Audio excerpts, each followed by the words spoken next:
වනී ගිජිදාය දුටුවොත් වනසාය ලිඳේ පනිදාය වැටුණොත් ඌකාය අතකින් කරවැලකී අතකින් දඩු පෑය මරණ තුනක් ඇති මිනිසෙක් පැණිකෑය.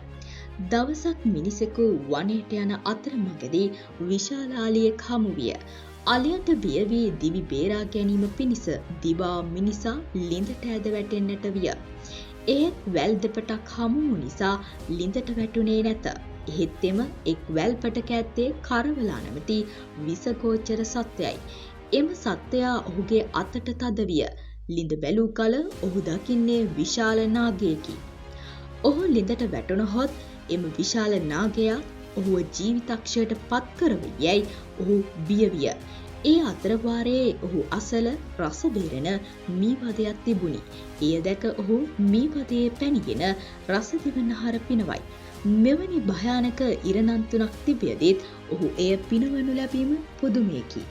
සැබවින්ම මරණ තුනක් ඇති මිනිසෙක් පැන් කෑ යන වදනේ පැන නගින යටි අරුත කුමක්ද? අස්ථීර ලොවේ ස්ථීර වන එකම දෙය මරණය බව අප හොඳවාකාරවම දනි. මිනිසෙකු මෙලොව උපත ලබන්නේ සදාකාලිකව ජීවත් වීමටද නොව. මරණ තුන ලෙස හඳුන්වන්නේ ජාති, ජරා, මරණයි. ඉපදී ලෙඩවී මරණයට පත්වීම ලෝක ධර්මතාවයයි.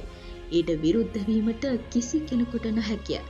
ඒතන සංසාරය නැමැති දිගු ගමනේ අතරමංව අන්ධකාරයේ අතපතගාමින් ගමන් කිරීම මරණ තුනක් ඇති මිනිසෙක් පැණි කෑමකටම සමානය.